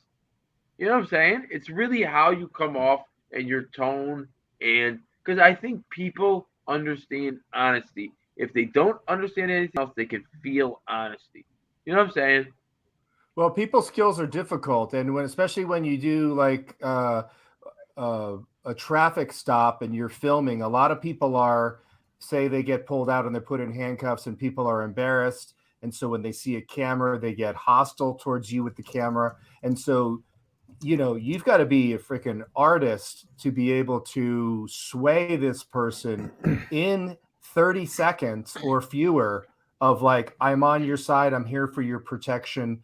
And it doesn't always work, but you get to learn, whether or not you've got those kind of people skills. Exactly, Johnny. And that's why that separates some of us from other of us. That separates the people on the panel from, you know what I'm saying? Like, I'm bad at a lot of things. I just happen to be good at this. Yeah. You know what I'm saying? So I've started walking away from cop watches. Yeah. I've started walking away from cop watches where the suspects or victims or whatever it is don't want me there. I walk up and the police are harassing them and they get mad at me for being there with a camera. I just tell them, look, man, I'm here for you. But if you want me to leave, I'll walk away right now. If the cops tell me to leave, they can eat a bowl of what. But yeah, and that's basically the slaves calling for the chains of their own oppression, because when James or anybody arrives on the scene, you're basically their insurance policy if something goes awry. And the fact that people don't understand that this day and age, I don't even know what to say about that. And that just they'll call me crying later on that they got abused and say, hey, James, you share my story. And I'm like, do you have video of it? No, there's no video. Well, yeah, I can't do nothing without no video. Do you guys get this? Do you guys ever get like a 70-page legal brief that some subscriber emailed to you and he wants you to go over it? Well, for me too, it's still early. For me, it's that the general. I like to look at it from the perspective that where a few years ago I was a bootlicker, right? If you told me that cops did something to you, they beat you up or something for no reason, I just wouldn't believe it, right? You need to show me video. And so it's harder to reach the bootlickers without having solid factual evidence that this is actually what happened. And video does that. You can't do a story without a video. And that's kind of like the first thing I tell people. Do you have a video on it? Is it your video? Yeah, I've done a couple using like B-roll and stuff, but it's a lot of work, and you have to have the right B-rolls, and that's very expensive. And it's got to be the right story, right? And you got to have the right people willing to tell you what they're telling you, and you have to have documentation, right? There's like a lot of other stuff that goes with it. I get it, and you're really good at that, right? I'm really not, because I have no patience. But besides that, then you're going off of people's word rather than you being able to see it with your own eyeyes. I mean, even if it is documented in a lawsuit, it's still most of the time just hearsay if it's not recorded. It's either the victim's testimony or the cop's testimony.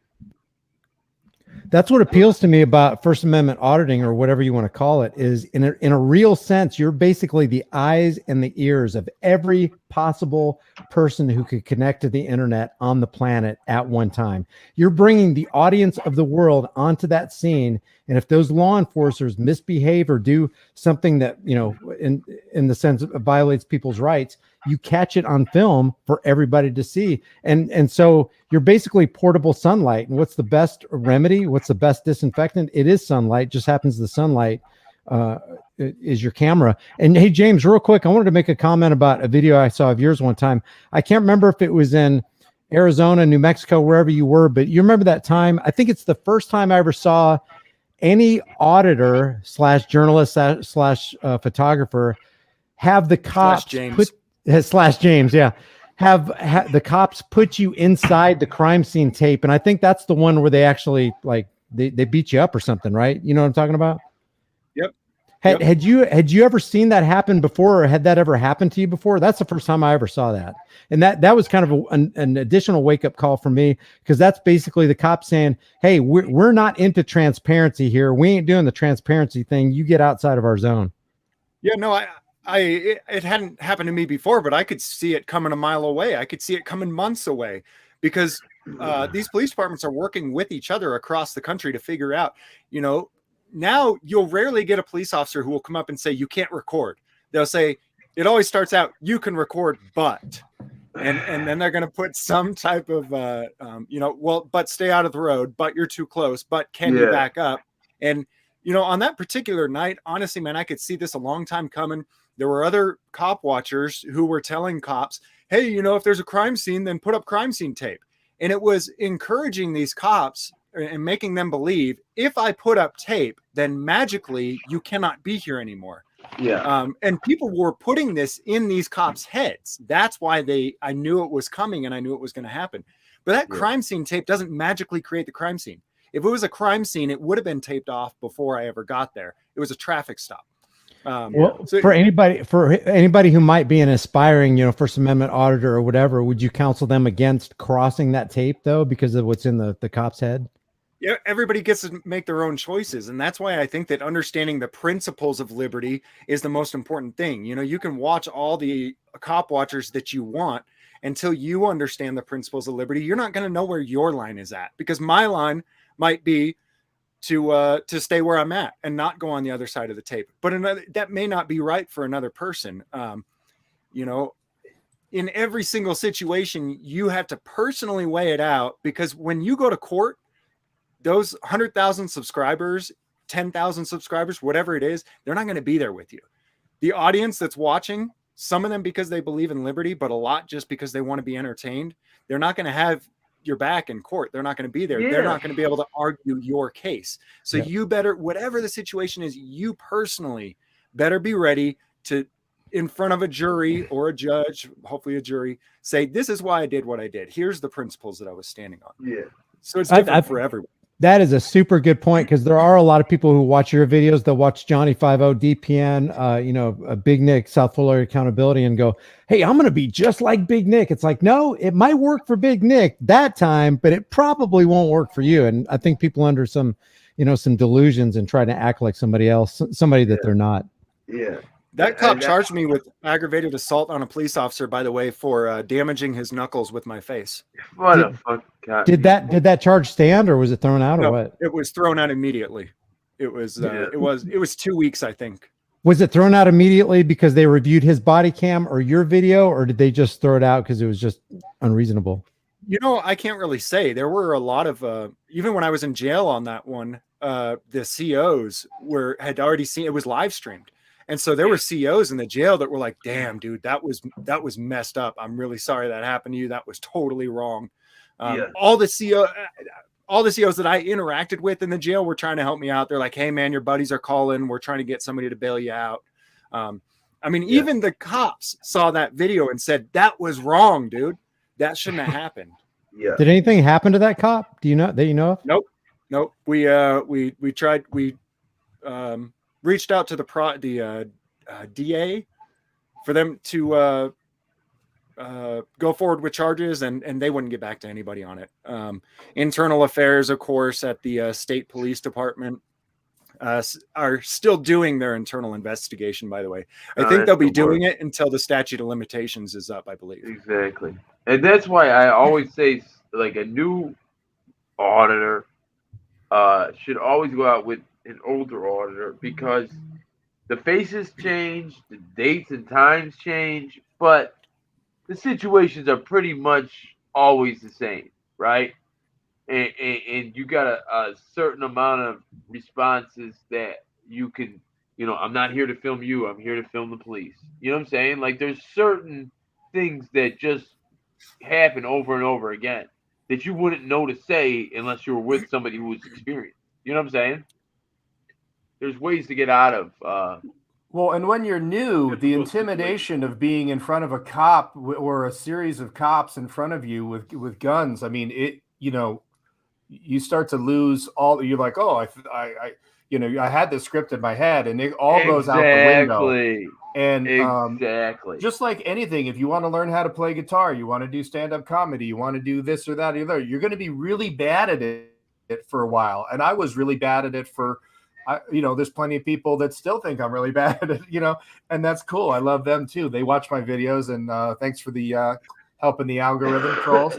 And you know, it's just like, oh, you know, Rush is my favorite band. I play bass. Oh, I want to be Geddy Lee. Well, you're not going to be Geddy Lee, but you're going to find the Johnny 5-0 version of a bass player, you know, so you'll find, you know, the natural order will just, you'll find your groove of what works and what doesn't work for you. So that's the beauty of it too. Yeah, exactly. So is there anything else anybody wants to say before we peace out? Because I just don't want to water this down by, you know, I got a question for everybody. Okay. I'm going to the bathroom, so I will not be answering the question. I'll come back, okay? Okay. Like I was saying, I think that everybody needs to kind of stand on their own principles. So would everyone on the panel like to recommend a book to the audience that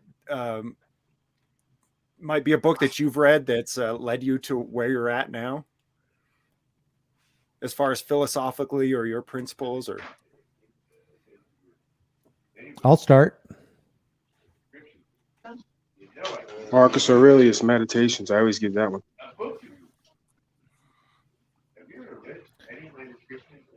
What? Why in particular, Paul? I think it just goes over a lot of the quote unquote ancient wisdoms, which really are just valuable today because the wisdom that we experience in the knowing is eternal. You know, the eternal truth that we try to live by. So that book kind of outlines different characters in the man's life of that time in the Roman Empire, and you know, the struggles, and also like one of the guys was saying earlier, what do we hold dear, right? The qualities of a man or woman that we hold dear, that we, you know, see a high value in, right? What makes a great man or woman? So in that book, it kind of just outlines different people in Marcus Aurelius' life and how they impacted him and what he learned from them. And yeah, I mean, the Tao Te Ching, I always give that one. The sayings of the Buddha, the Dhammapada, all the kind of the ancient spiritual texts and, you know, great texts throughout history that convey kind of the same eternal truth. How about you, James? What's yours? You know, I've got a few, but for this audience specifically, I'm going to go with Frederick Bastiat, The Law. I was going to go there. I'm sorry, Lackluster. But the reason is because we talk about legislation all the time in our videos. I do it. I know a lot of you guys do it. And I don't really think that there's a better book out there to kind of build the foundation of, okay, but what is law supposed to be? What was it intended to be? Versus what is it, you know, where are we at now with our legislation? I totally agree with that book. It wasn't one I was thinking of, but one of the quotes from that book, from Bastiat's book, is, "The state is that great fiction by which everyone seeks to live at the expense of everyone else." I love it when somebody takes one sentence and encapsulates a whole bunch of truth in it. And that's one of the takeaways for me. I don't know if you guys ever read my titles or my descriptions, but I can barely write. Reading is, I'm working on it. Audiobooks are great. Yeah. Mine would be, speaking of audiobook, one of my favorite books is Monster, The Making of an LA Gang Member by Sonika Shakur. It's unbelievable. It's so raw and unbelievable. So, Monster, The Making of an LA Gang Member. Okay, now to hit with you guys. Wait, Lackluster's up. Go ahead, Lack. I've never heard it. But since James took Bastiat, that I never read it, but I've listened to the audiobook of Animal Farm, George Orwell. I'd say that's pretty high up there. Okay, I'd like to change mine. I want to go with War and Peace. No, you can't change. You can't change it. There's a rule. There's an unwritten rule. 50 Laws of Power. Stop me when I'm impressing you guys. What's yours, We all Johnny? subconsciously agreed to this rule. Just It's, keep naming books social until we contract. clap for you. The Art of War. Sun Tzu. I think No, I'm that's not a Trump's big. I am. favorite. I am not a big reader. So, ADHD. Never let DPN host again. Okay. yeah. Write this. Hold on. Write this name down, guys. John Burroughs, you are our next host. John Burroughs. John Burroughs is our next host. Bad Who's idea. Good. I don't know. But Never let DPN host again. we'll just have people. What did I next do time wrong, have John? people, have DPN people email no, you questions. I didn't you know know, they I've had been thin, I didn't. Hey, DPN, I didn't know they had thin skin up there in Chicago. Yeah, I got a real thin skin. She never told me she loved me. It gets too cold for that. Well, I mean, it is what it is. No, you did great. Say it again, Lackluster.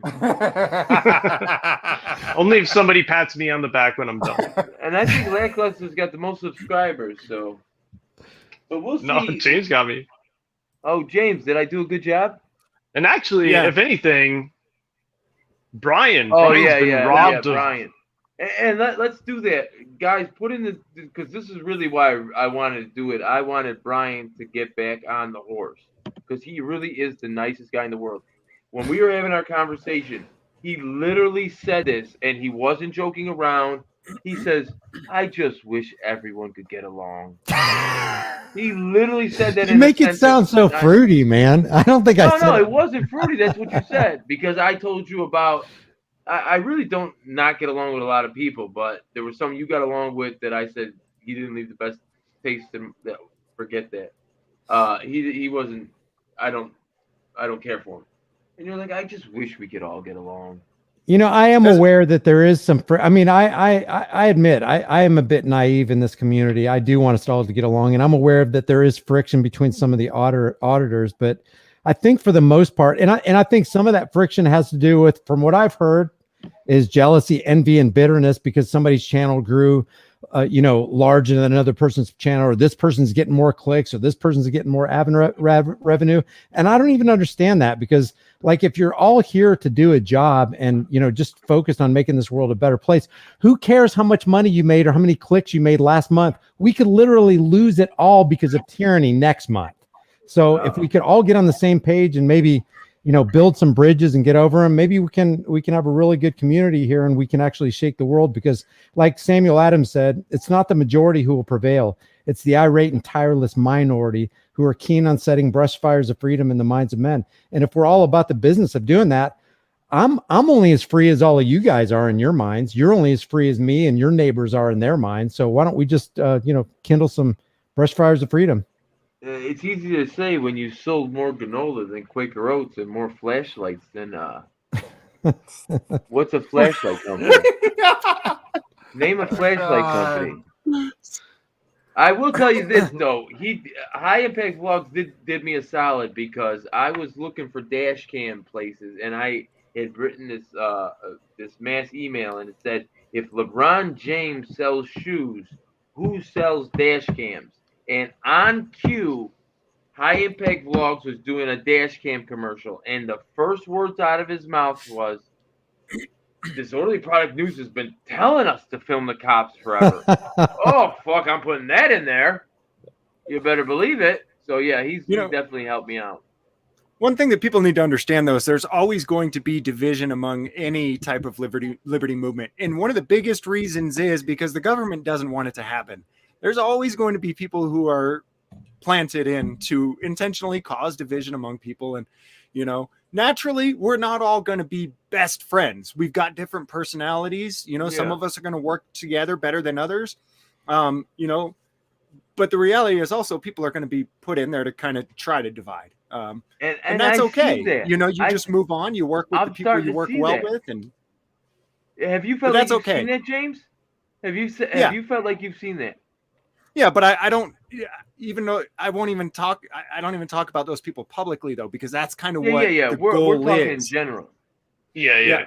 I mean, even I've seen it. Like people with just a little bit different of an idea want you to do something else, and if you don't do it, then you're the bad guy all of a sudden, type of thing. And we're Even not talking about anybody even when you're on specifically. the same side, but yeah. Yeah, and we're not talking Or about anybody implanted. specifically. Understand, all of us have 150,000 subscribers. 80% of the people that watch our channels are not subscribed. You know, we get this constantly. You know, my man John Burrows thinks I'm the worst host ever. So it's not like we don't get, you know. So if anybody, what was that song? I bet you think this comment's about you, don't you? Don't you? You're so vain. Trust me, if you think it's about you, it's not. We got another person to replace you, you know. But nobody got in this to win an award. Nobody got in this to go. But I will tell you this: the white shirt, and in Chicago, the white shirt's the sergeant and up. He respects me 10 times more than he respects that little rookie officer that's following him around and laughing at all his jokes at my expense. You know what I'm saying? Because I went in there on my own. Does that make sense? Yeah. That sergeant respects me more. He knows the guy, his subordinates just sniveling up to him, and you know what I'm saying? It's not easy going into the lion's den all by yourself. Yeah. Okay, yeah, I you're agree. right, John Burroughs. I should not host ever again. You're 100% right. Everything that I think is super intelligent fucking falls on deaf ears. No, you're right, man. I agree with what you said. Well, it was interesting because James Freeman and I, we hooked up when I was fairly new, and we. What do you mean by hooked up? Yeah. Well, I mean, I don't know. It depends. It's only 7 o'clock here on the West Coast, so it's.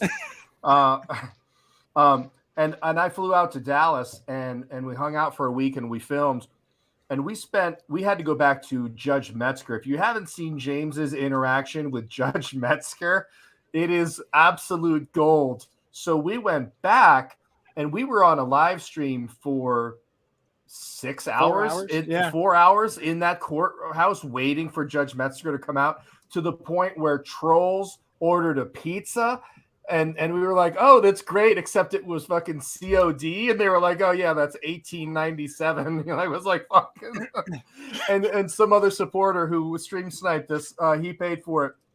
But James and I talked about, it's like, you know, politically, James and I are completely different.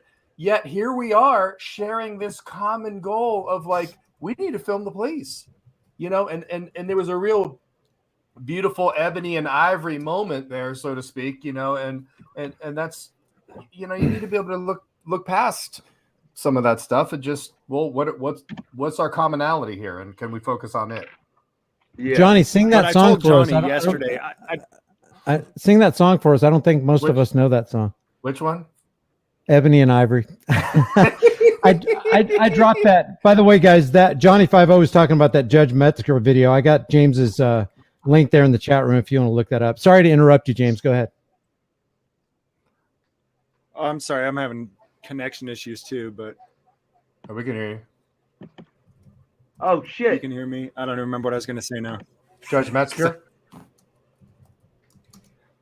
Oh yeah, that's right. I told Johnny yesterday though that he's I don't have any room for any more status friends, so Johnny's the last one. So. You guys, you gotta watch this video that's on my channel. It's in Cook County now because of the bird flu. They're doing Zoom court dates, right? And they're doing a Zoom bond meeting, and it's probably like a 24-year-old gang member, and while the judge is talking, I'm sorry, alleged. No, he pretty much. Wait till you know. Hold on. I'm just kidding. You're talking too quick there. Go ahead. Oh, sorry. So they're talking. The judge is talking, and the judge looks like Judge Mathis's older meaner brother. So they're all got their own little boxes like we do, and the judge is talking, and the guy, the 24-year-old kid, interrupts him, and he goes, Judge, I didn't get a chance to talk to my public defender. I am a confidential informant. I've sold 13 guns to the Satan and the judge is like, shut the fuck up, we're live right now. Shut up. He's like, we are live on YouTube right now. And you can they cut his mics off, but the guy didn't blink. He's still talking. So I guess he was trying to tell, we're on the same side here, Judge. I've already sold 13 weapons. You know, no, homie was trying to you get know his how own hard cell. it is to file a serial number off a weapon, Judge? Yeah, I if he's still alive, bro, I'm rooting for you, dude. But the judge gave him a house arrest, and everybody knows, like, you joined the gang that's around your house. So whether it be Latin King or Satan Disciple, they're not going to be happy with the 13 guns he bought from them. But he might have blown the whole case too. So who knows? But you got to see it because it's hilarious. And then he's still trying to talk, and there's a security guard in the background who's just like doing the cut sign with his neck, being like, "Do not turn that mic back on. He is not helping himself. He's getting worse." You know what I'm saying? But yeah, dude's dead. I thought that was pretty funny. If you weren't that guy, I guess. Hey, I never DPN, got a chance to talk to my public defender. We're coming up on 2 hours. You wanna cut it, or what do you want to do? Yeah. Anybody got any last words they want to say? I'd say it, but then everybody be quiet when I was done, and I just feel like an idiot. Yeah, everybody go around and do a 1 minute closing statement. Yeah, do 1 minute closing statement. Let's start with the new my main man. It's Paul Unsolved. Unslaved. Hey, DPN, that's Unslaved. Paul Unslaved. What a terrible host. 1 month from now, everybody get ready. John Burroughs is our new host. I told you when you asked me what was my favorite book, I told you I couldn't read. I was upfront about everything. Oh, that's John true. Burroughs. 1 month from now, John Burroughs. Okay, so it's Paul Unsolved with the goat mask, like the guy from the WWE wears. What? The guy that's in the flock or the thing with you know what I'm talking about? Like it's Paul Unslaved, as in like no longer a slave, unslaved. Oh yeah, no, hey, now you're not giving me enough credit, James. I know what the prefix "un" does to a word. I'm saying in the WWE, there's a guy named Bray Wyatt, and he has a group of followers that are a cult, and they wear those goat masks. Paul, are you there with me to save me? God damn it! I've been talking for 15 minutes about a goddamn goat mask. James doesn't think I know what "un" means. Can you please help me out of this? You talking to me? I checked out. John Burroughs, are you available right now? We can do a hot swap. This is my guy right here. Just a guy having fun. John Burroughs is on Streamlabs right now. He's talking to us lower about how you get take over DPN. Okay, so let's go to Lackluster. Lackluster, give us your closing statement. A little weird thing to request. See you next week, I guess. We're doing it next week? Or next month, I don't know. Yeah, we'll do it again. For sure. My man, James Slave Man. You tried to trick me with that one, didn't you, James? You changed it real quick. You can read. Yeah. Early, we fucked that one up. What do you guys say, actually, I James? do have a closing statement. I'm glad you asked. So Brian's newest channel is called Here's the Deal. Exactly. And Brian has helped me personally out quite a bit over the years. And so, and I think he's helped a lot of us out. I don't know how many of you out there are watching, but I think he's done a lot of good for a lot of us. So I'd like to see the favor returned at this point. I think it's only fair. You know, he's shared a lot of our stuff, gotten a lot of notice towards us. And I'd love to see anybody out there who's also got a channel please share some of his stuff. I mean, he's putting out content regularly, and it's good content. So it's not like you had to beg people to sub to him. You know what I mean? Like if you just point him in that direction, it'll naturally happen. But that's my closing statement. Thanks. Man, I appreciate it, James. Thank you. All right, let's go. I wanted Brian to be last, so let's go with my man Johnny 5-0. What's up, bitch? Dude, I'm offended. You want to fight? If it was not through fiber optics. Thanks for having me on here. It's an honor to be on here with all of you guys and with all of you people. And yeah, I think we should do this once a month or so. Maybe have people text in or email in questions. To DPN. I'm just I just love the ability to. Why were we never taught any of these things? How come I had to learn on YouTube? What are you, a YouTube lawyer? Am I detained or am I free to go? How come we never learned any of that stuff in school? You got to ask yourself that. So I think it's a really important thing for our doing of just educating people, getting people up to snuff, of just some basics on law, the basics of your ability to film the police. And,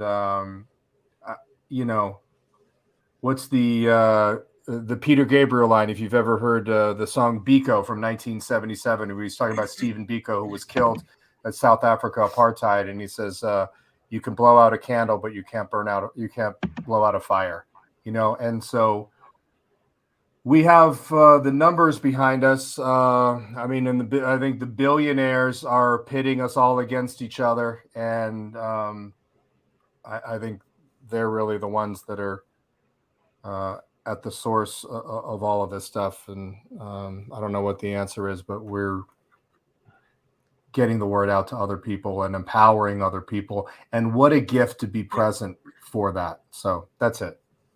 Yeah. And then now I'm going to say Brian is such a sweet soul. He's such an honest, caring man.